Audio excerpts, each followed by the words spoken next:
मैं एक बार जगन्नाथपुरी गया था, आप भी गए होंगे। तो मैंने मंदिर के महंत को पूछा कि ये भगवान का प्रसाद, माने वहां दाल और चावल मिलता है प्रसाद के रूप में, वो मिट्टी की हांडी में क्यों बनाते हैं? तो उसने एक ही वाक्य कहा, मिट्टी पवित्र होती है। लेकिन वो जो नहीं कह पाया महंत, वो आपको मैं कहना चाहता हूं कि मिट्टी न सिर्फ पवित्र होती है, बल्कि मिट्टी सबसे ज्यादा वैज्ञानिक होती है। क्योंकि हमारा शरीर मिट्टी से बना है। हम जब मरते हैं ना और शरीर को जला देते हैं तो 20 ग्राम मिट्टी में बदल जाता है पूरा शरीर। और इस राख का मैंने विश्लेषण करवाया एक लेबोरेटरी में, तो उसमें कैल्शियम निकलता है, फास्फोरस निकलता है, आयरन निकलता है, जिंक निकलता है, सल्फर निकलता है, 18 माइक्रो न्यूट्रिएंट्स निकलते हैं मरे हुए आदमी की राख में। ये सब वही माइक्रो न्यूट्रिएंट्स हैं जो मिट्टी में है। तो वो महंत कहता है कि मिट्टी पवित्र है, इसलिए हम मिट्टी के बर्तन में ही दाल पकाते हैं, भगवान को पवित्र चीज ही देते हैं, अपवित्र चीज भगवान को नहीं दे सकते। वो बहुत वैज्ञानिक स्टेटमेंट है, बस इतना ही है कि वो उसको एक्सप्लेन नहीं कर सकता। अच्छा, मैं वो दाल ले आया और भुवनेश्वर लेके गया, पुरी से भुवनेश्वर। भुवनेश्वर में CSIR का एक लेबोरेटरी है, council of science and industrial research का लेबोरेटरी है, जिसको रीजनल रिसर्च लेबोरेटरी कहते हैं। तो वहां ले गया, कुछ वैज्ञानिकों से कहा ये दाल है, उन्होंने कहा हाँ ये पुरी की दाल है। मैंने कहा इसका विश्लेषण करना है, इस दाल में क्या है? तो उन्होंने कहा हमारे पास पूरे इंस्ट्रूमेंट नहीं है, हमारे पास जो जो चाहिए वो नहीं है, आप दिल्ली ले जाओ तो बेहतर है। तो मैंने कहा दिल्ली ले गया तो खराब तो नहीं होगी? उन्होंने कहा नहीं होगी, क्योंकि ये मिट्टी में बनी है।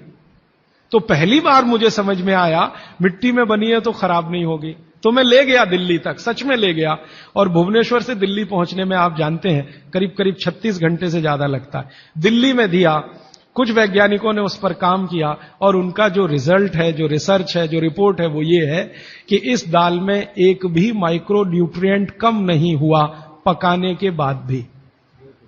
तो प्रेशर कुकर की दाल को जब उन्होंने रिसर्च करके देखा तो उन्होंने कहा इसमें माइक्रो न्यूट्रिएंट्स बहुत ही कम है।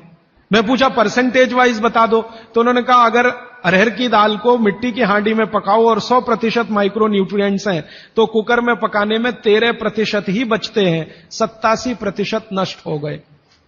मैं पूछा कैसे नष्ट हुए? तो उन्होंने कहा ये जो प्रेशर पड़ा है ऊपर से और इसने दाल को पकने नहीं दिया, तोड़ दिया, मॉलिक्यूल्स टूट गए हैं, तो दाल तो बिखर गई है, पकी नहीं है, बिखर गई है, सॉफ्ट हो गई है। तो खाने में हमको ऐसा लग रहा है कि ये पका हुआ खा रहे हैं, लेकिन वास्तव में वो नहीं है। पके हुए से मतलब ये होता है कि जो माइक्रो न्यूट्रिएंट्स आपको कच्चे रूप में शरीर को उपयोग नहीं आते, उनको आप उपयोगी बना लें, इसको पका हुआ कहते हैं आयुर्वेद में। तो उन्होंने कहा कि ये मिट्टी की हांडी की दाल बहुत बहुत क्वालिटी में ऊंची है, बशर्ते कि आपके प्रेशर कुकर की। और दूसरी बात तो आप सभी जानते हैं, वो मुझे सिर्फ रिपीट करनी है कि मिट्टी की हांडी की बनाई हुई दाल को खा लीजिए तो जो उसका स्वाद है वो जिंदगी भर नहीं भूलेंगे आप। इसका मतलब क्या है? भारत में चिकित्सा का और शास्त्र पाक कला का ऐसा विज्ञान विकसित हुआ है जहां क्वालिटी भी मेंटेन रहेगी और स्वाद भी मेंटेन रहेगा। तब मैंने गांव गांव घूमता रहता हूं तो पूछना शुरू किया, तो बोलते हैं लोग कि ज्यादा नहीं, 30-40 साल पहले सब घर में मिट्टी की हांडी की दाल थी। मेरी दादी को पूछा तो दादी कहती है कि हम तो जिंदगी भर मिट्टी की दाल ही खाते रहे। तब मेरे समझ में आया कि मेरी दादी को डायबिटीज क्यों नहीं हुआ। तब मुझे समझ में आया उसको घुटने का दर्द क्यों नहीं हुआ। तब मुझे समझ में आया उसके 3200 दांत मरने के दिन तक सुरक्षित थे, क्योंकि हमने उसका अंतिम संस्कार किया। अगले दिन जब राखी लेने गए तो सारे दांत उसके 32 के 32 निकले।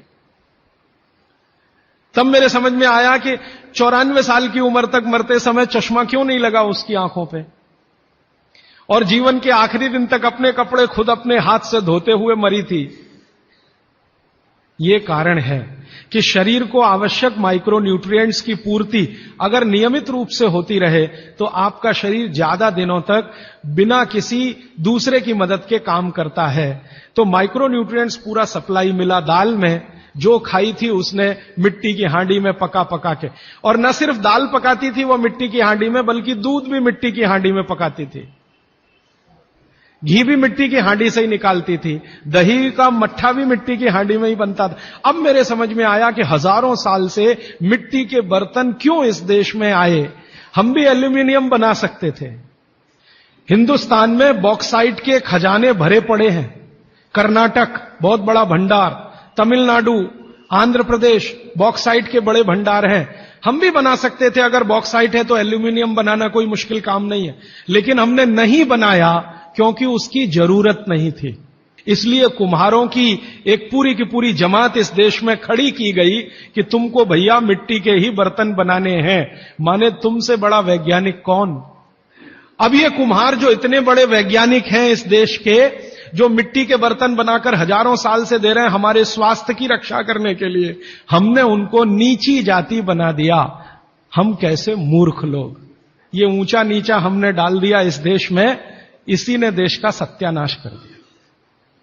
अगर प्रेशर कुकर की कंपनी जो बना रही है प्रेशर कुकर वो ऊंचा आदमी है, तो ये कुम्हार नीचा कैसे हो गया। जो सबसे बड़ा वैज्ञानिक काम कर रहा है, मिट्टी के बर्तन बना बनाकर आपके माइक्रो न्यूट्रिएंट्स को, आपके सूक्ष्म पोषक तत्वों को कम नहीं होने देने के लिए मिट्टी का सिलेक्शन करता है वो। आपको मालूम है हर एक मिट्टी से बर्तन नहीं बनते। एक खास तरह की मिट्टी है वही बर्तन बनाने में काम आती है, और एक खास तरह की मिट्टी है जो हांडी बनाती है, दूसरे खास तरह की मिट्टी इसमें कुल्हड़ बनता है, तीसरे खास तरह की मिट्टी में कुछ और बनता है। ये मिट्टी को पहचानना कि इसमें कैल्शियम ज्यादा, इसमें मैग्नीशियम ज्यादा इसलिए हांडी इससे बनाओ, और इसमें कैल्शियम मैग्नीशियम कम है इसलिए इसका कुल्हड़ बनाओ, ये तो बहुत बहुत बारीक और विज्ञान का काम है। ये सब कुम्हार कर रहे हैं, हजारों साल से कर रहे हैं, बिना किसी यूनिवर्सिटी में पढ़े हुए कर रहे हैं। तो हमें तो वंदन करना चाहिए, उनके सामने नतमस्तक होना चाहिए। कितने महान लोग हैं। दुर्भाग्य से सरकार की कैटेगरी में वो बैकवर्ड क्लास में आते हैं। और सबसे मजे की बात कि ये हांडी जब खत्म होगी, माने इसकी लाइफ पूरी हो जाएगी, तो ये हांडी फिर मिट्टी में मिल जाएगी और फिर वही मिट्टी से हांडी बन जाएगी। दुनिया में ऐसी कोई वस्तु नहीं है। प्रेशर कुकर के बारे में तो नहीं कह सकते आप, बायोडिग्रेडेबल है। तो आप भी कर लीजिए ये काम, प्रेशर कुकर निकालिए, मिट्टी की हांडी ले आइए। तो आप कहेंगे जी दाल देर में पकेगी, सिद्धांत ही वही है दाल का, तो जो देर में खेत में पकी है वो देर में घर में भी पकेगी।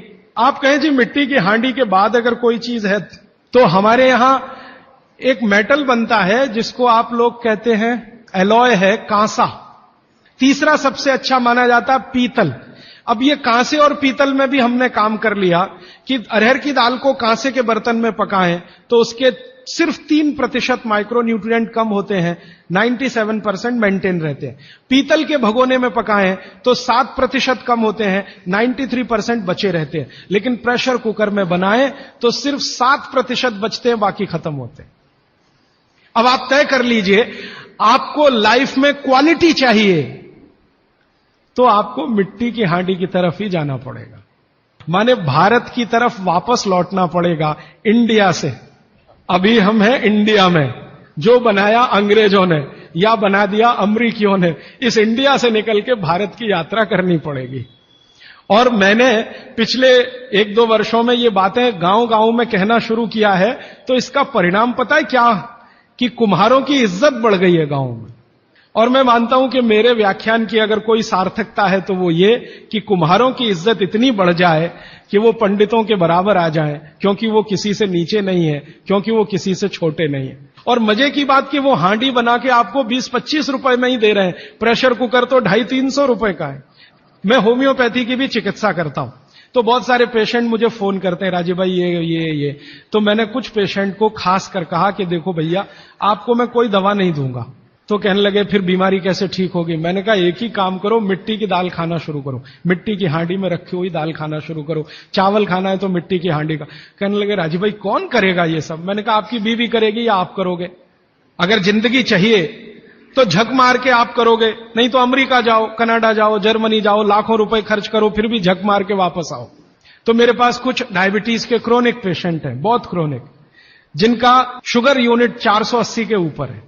ऐसे 100 से ज्यादा पेशेंट, वो 8 से 9 महीना हो गया नियमित रूप से मिट्टी की दाल और मिट्टी का चावल, माने हांडी की दाल और हांडी का चावल, हांडी की खिचड़ी नियमित रूप से खा रहे हैं।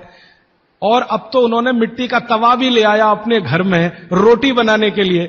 बाजरे की रोटी बहुत अच्छी बनती है इस मिट्टी के तवे पे, तो रोटी भी उसी की खा रहे हैं। 8 महीने के बाद सबका शुगर टेस्ट किया है तो 480 यूनिट वाला अभी 180 यूनिट पे है, बिना किसी मेडिसिन के, बिना किसी इंजेक्शन के, बिना किसी टॉनिक के।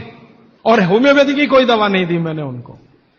कुछ लोगों को ज्यादा परेशान थे, दवा भी दो, उनको प्लेसिबो दे दिया। प्लेसिबो समझते हैं, खाली गोली, दवा नहीं डाली। तो पेशेंट को लग रहा है कि मैं दवा खा रहा हूं, दवा खा के अच्छा हो रहा हूं। मुझे मालूम है कि वो कोई दवा नहीं है, वो प्लेसिबो है, वो अच्छा हो रहा है उस मिट्टी की दाल खा के, मिट्टी का चावल खा के, मिट्टी की खिचड़ी खा के। रिजल्ट ये है। तब मैंने मान लिया कि बाघभट्ट सच में महान आदमी थे। ये एक सूत्र पूरा होता है, 8:30 का समय हो गया है। आगे कल दूसरा सूत्र, तीसरा, ऐसे कर करके जो सबसे जरूरी 15 है वो पहले बताऊंगा और उसके आगे बढ़ता जाए।